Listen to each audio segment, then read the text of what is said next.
What's up, guys? Here with the little man, and I thought today I would do my everyday makeup while he's napping. He's now awake, but he was napping, and just share my birth story with you guys. So if you're interested, it's super positive, nothing negative. It's just a few things that I would do differently, a couple tips. I hope you guys enjoy, and thanks for watching in advance. I hope you stay till the end, and let me know what you want to see next.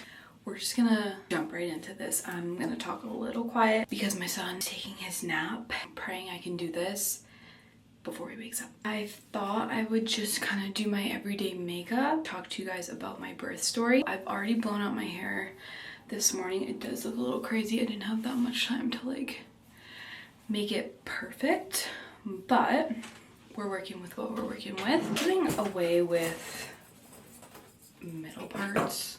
Like, don't get me wrong, I like a middle part, but like, do we also like a side part again?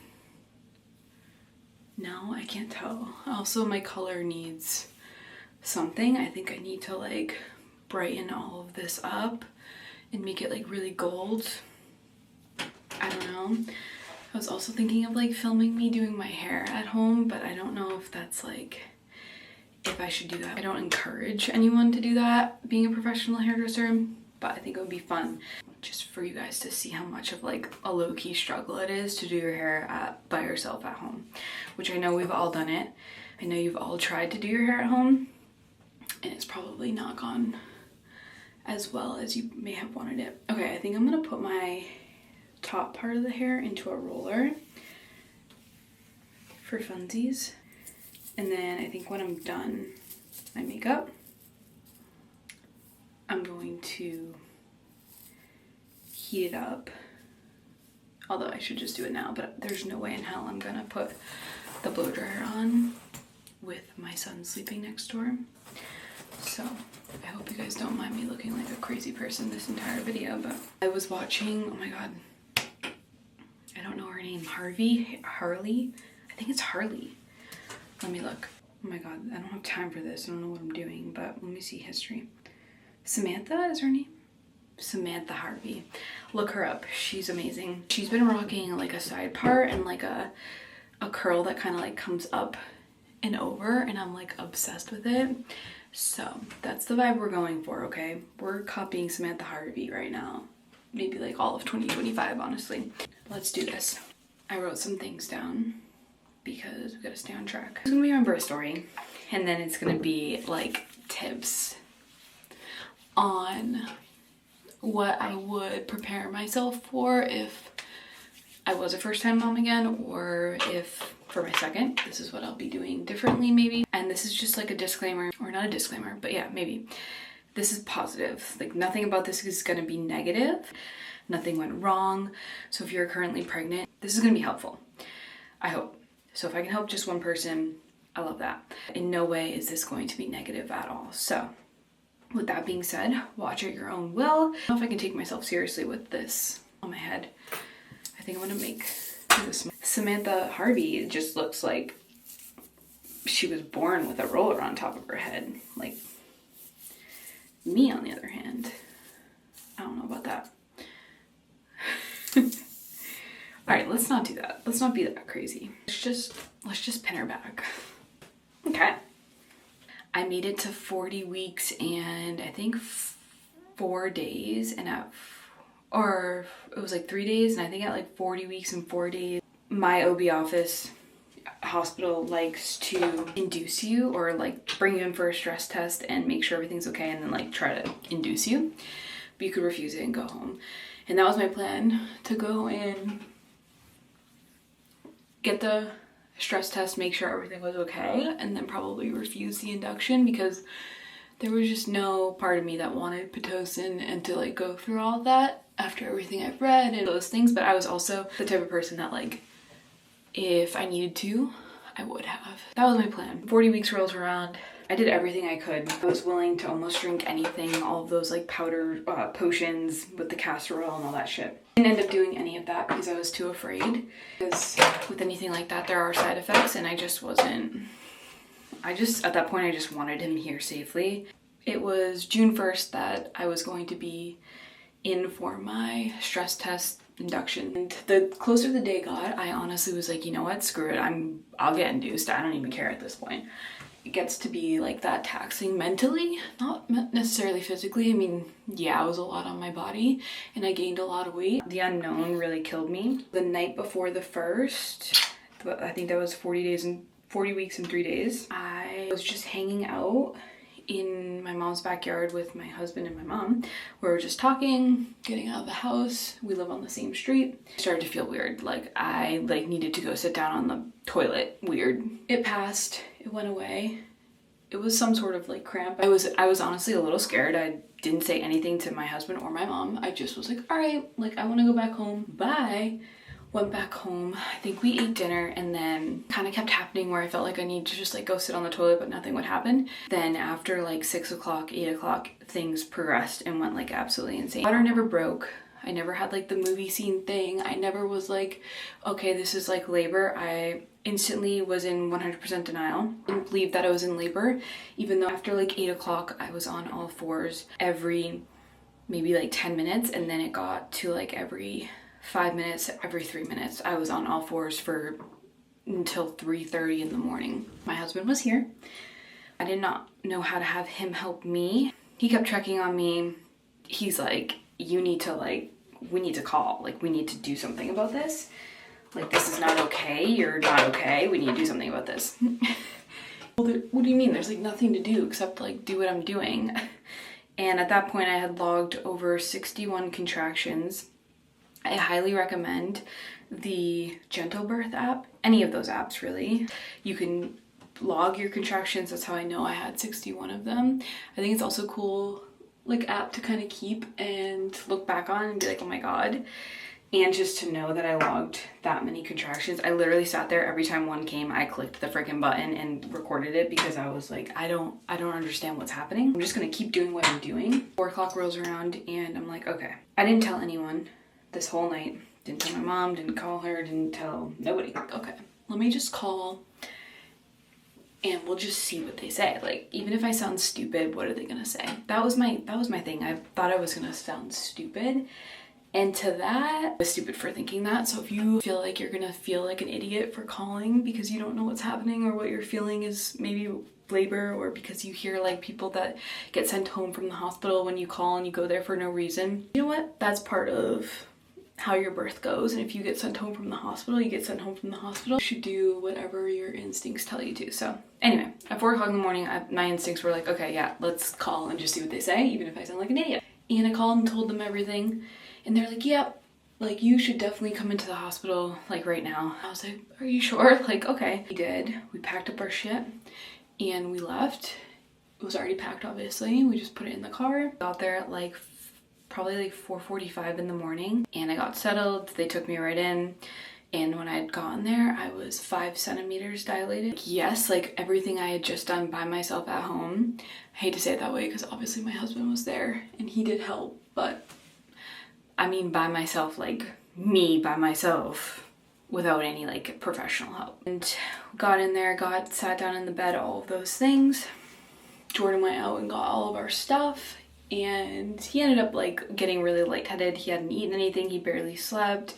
Being in a hospital throws me off, it throws him off completely. But he was fine. He made it back into the room after getting our stuff. At that point, when my husband felt a little like off, I called my mom and I was like, hey, like I'm in the hospital and Jordan's not doing so well and like I'm not doing well, so I need somebody who's not gonna not do well. So she was like, yeah, I'll come. And so she came. Eventually at 7 centimeters, I was like, okay, I've been doing this for a really long time.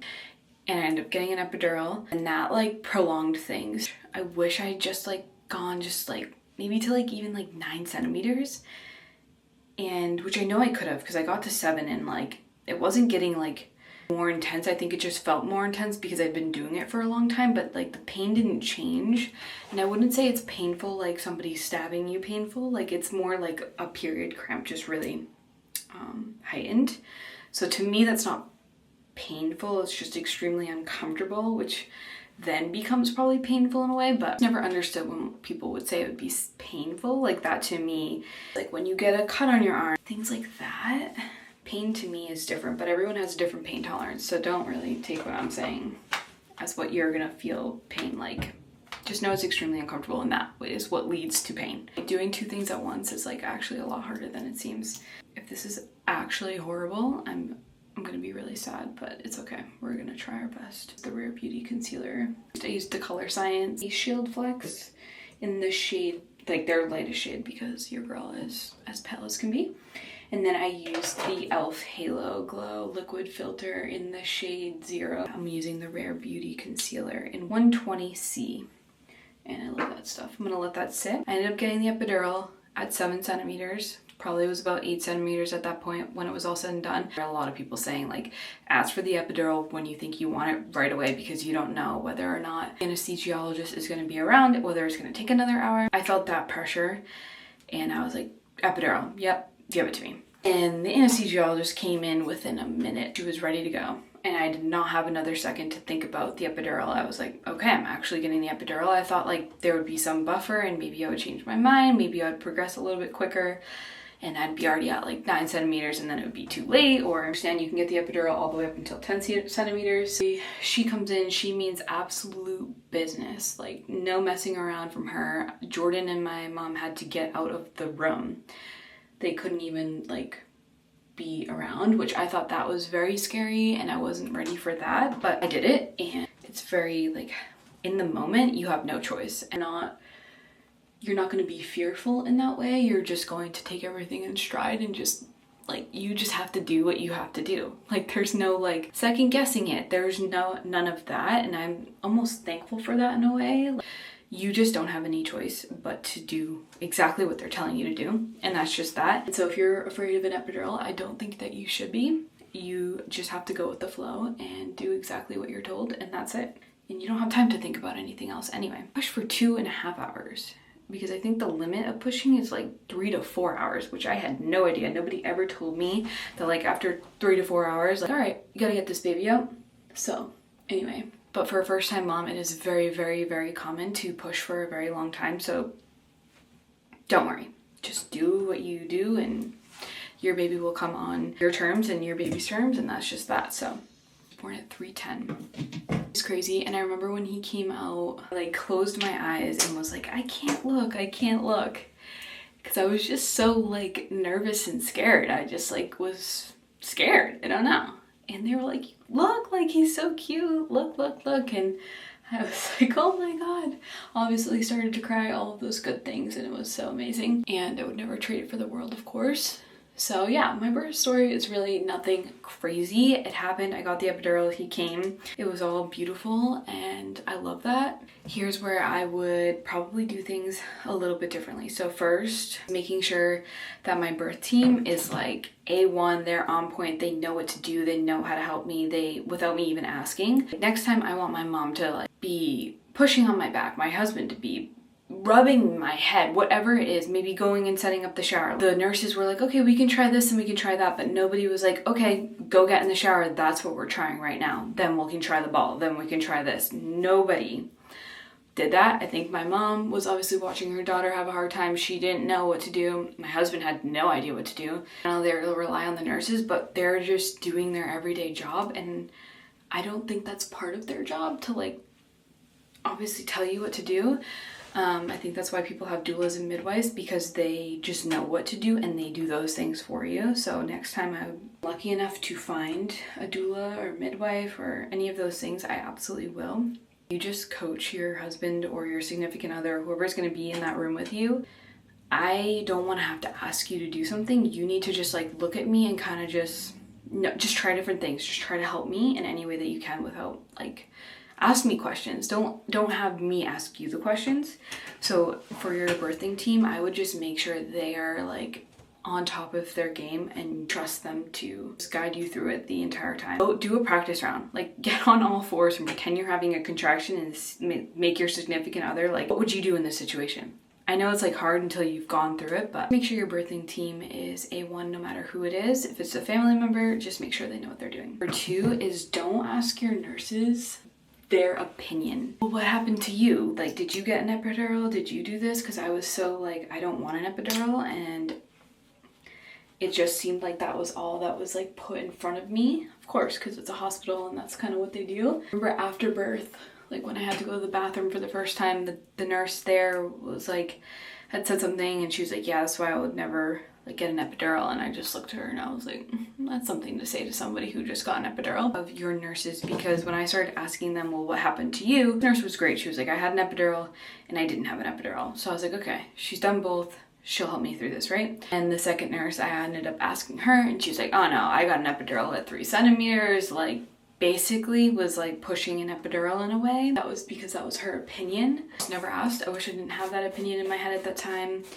I wish I just was asking for help more than I was asking for people's story while I was trying to go through my own story. Don't ask the opinions of your nurses, just ask them for help. Ask them, can I get in the shower? Can I do this? Can you do that?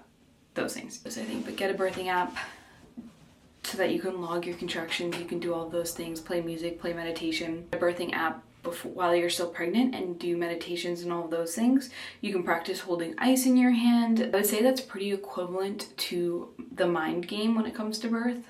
Holding an ice cube, I totally recommend doing that. Yeah, practicing meditation. I would say honey sticks and electrolytes. Like I went 12 hours with no food, like in full-on labor, and I just wish that I had more in me to have then kept going when I was in the hospital. And obviously when you're in the hospital, they don't really want you to have food, so I think honey sticks and having water and electrolytes have really helped me. And when you're in the moment, you don't think of a lot of these things, so that's why I'm like, okay, how could I help somebody like be as prepared as possible, even though you're gonna go through it and it's gonna happen how it happens. You can doll yourself up. Like when I had gotten the epidural, at that point there was nothing for me to do anymore, right? So I was pretty much stuck there. Looked horrible because I was not prepared to have gone into birth. I wish that I had like told my mom to like do my hair or give me my makeup and put some freaking makeup on and have a little bit more like more fun with it, versus just like kind of like moping in a way, like, oh my god, just sitting around and waiting. I wish I had like passed the time by making myself look a little bit prettier for like those after birth photos. I don't know, just a little something. You look beautiful no matter what. You're pushing out a freaking baby. It doesn't matter what you look like, but it would have been cool to like pass the time maybe by like getting yourself dolled up. I don't know. So bring your makeup, bring your hairbrush, do those things, because you never know what it's gonna be like. And even like in between contractions, like finding something that can keep you busy, so that you're not just sitting there waiting for the next one, anticipating that. I don't know, maybe that's stupid, maybe it's not. I highly recommend like waiting till the last second to get an epidural if you can. Like if I had just waited maybe a little bit longer, I wouldn't have sat there with the epidural for so long, waiting and waiting for it to, for my body to continue doing what it was doing, like interrupted by the epidural, because I 100% it totally like interrupts what your body naturally is trying to do. I didn't realize that until I got the epidural. You don't realize that until you go through these things, right? So if you can, wait as long as you can for the epidural. I feel like it would be highly worth it, highly worth the recovery after not being able to move your legs, all of those things, to mention everything else that you're dealing with. Also, I'm not a doctor, so don't entirely listen to me. Next, we're gonna do my eyebrows. I'm using the NYX eyebrow pencil, and then I'm gonna use the Got To Be Glue eyebrow gel, and then I'm gonna curl my eyelashes.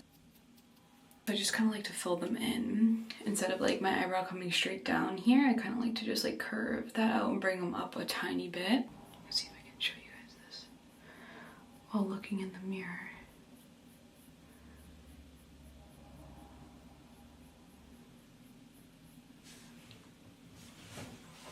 After birth, after everything's all said and done, you move into the infant mother, however your hospital works.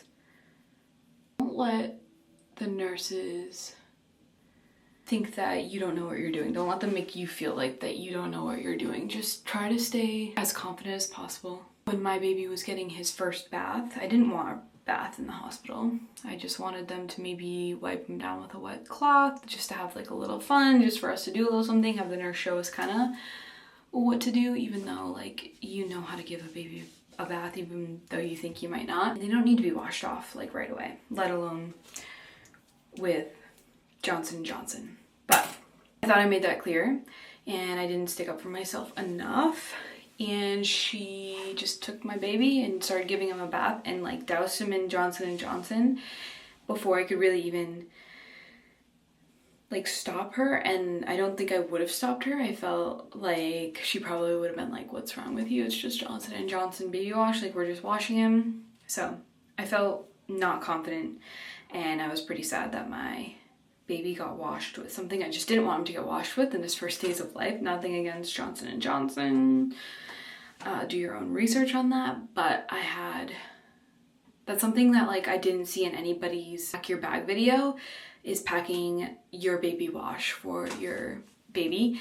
Even if you're telling yourself that you're not giving your baby a bath in the hospital, bring the baby wash, bring the cleaning, in case you feel like you can't stick up for yourself, in case you feel like they're pressuring a bath on your baby, for whatever reason that is, at least bring your own wash and say, perfect, we can give him a bath, but we're gonna use this. And I would have felt so much better. I didn't bring that with me. If I had, I literally would have stopped her from when she squeezed on. I would have told her to wipe that off and I would have grabbed my baby wash. I got the brand Tubes & Co. If you're looking for a baby wash, they have really good products. They also have beef tallow and all of those things. So I highly recommend you bring your own baby wash and just be confident. Just stand your ground. You know exactly what you're doing. You were made for this, whether you think you are or not. Just stay confident. And everything from start to finish. Don't forget that everyone's experience is different. I'd have the same experience as my mom, but like, nope, complete opposite. So stop comparing yourself to anybody. Maybe stop. Don't take what everyone tells you. Take it with a grain of salt. Again, everyone's experience is different. Even this video right here that you're listening to, you could have the complete opposite experience. And all this video is just to think of things that you wouldn't necessarily think of before heading into one of the biggest experiences of your life that you're just never prepared for. And my last thing is just movement.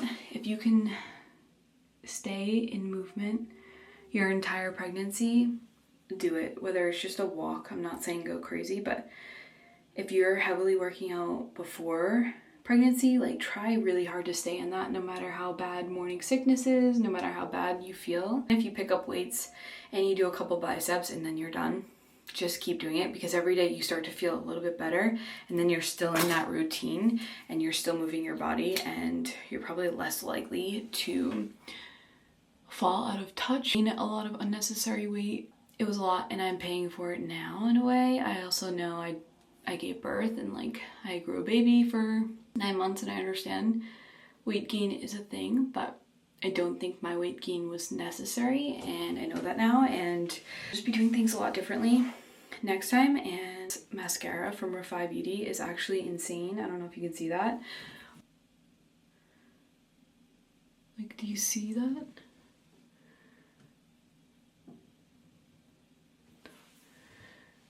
And I actually have like no eyelashes. Yeah. JJ woke up from his nap, but we're gonna finish this with him because, right? Sometimes that's what you gotta do. Okay, we just went down the stairs and up the stairs.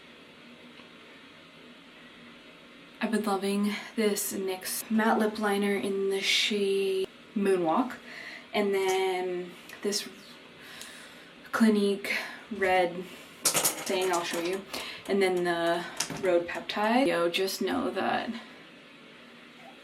you got this. Don't listen to anybody. Try to be as prepared as you can, but you're never gonna be so prepared, so don't drive yourself crazy. Just have more kids, right? You want a sibling? Say, I need a sibling. You'll just know more for next time, right? But I hope this video helps at least someone, and if not, I hope you like listening to my birth story. It's like I said, it's nothing that crazy. It's not movie-esque at all, but laboring at home for 12 hours was actually insane. And yeah, you can do anything you put your mind to. Mine too, I didn't put my mind to it, and I wish I had tried a little bit harder. Yeah, right, Jay? Do you think mommy looks pretty? My hair looks a little crazy now. Well, I hope you guys enjoyed this video. If that was insane or it made no sense or you have other questions, please let me know. Message me. I'm here for you. And I can't wait to talk next time and see you real soon. I hope you guys all have the best day ever, and don't forget, you got this no matter what it is. Bye.